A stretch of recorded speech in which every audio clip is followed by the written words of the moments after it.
আজি হৈছে কাতি বিহু আৰু কাতি বিহুৰ সকলোকে শুভেচ্ছা যাচিলোঁ। আৰু ৰাতিপুৱাই দেখিছেনে কমলা টেঙা সানি পেলানি খাইছোঁ। মানে ইমানেই টেঙা কি ক'ম আৰু আপোনালোকক, মানে জলকীয়া দি খাইছোঁ যে বহুত বেছি ভাল লাগিছে। আৰু এইফালে মায়ে ঘৰৰ পৰা চাউল দি পঠিয়াইছিলে, চাউলখিনি মই জাৰি লৈছোঁ।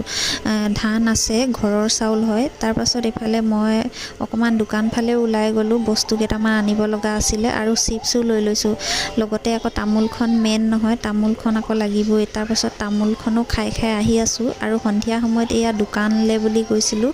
দোকানত মানুহজনে গম নাপায় মই ভিডিঅ' কৰি আছোঁ বুলি, গম পালে গালি পাৰিব। মনে মনে ভিডিঅ' কৰি অকণমান দেখাই দিছোঁ, এইফালে কাম কৰি আছে। আৰু এইফালে আমাৰ এইখিনিতে ইমান ধুনীয়াকৈ সজাইছে, বহুতেই বেছি ভাল লাগিছে। আপোনালোকক কেনেকুৱা লাগিছে ডিজাইনটো কমেণ্ট কৰি জনাব হা।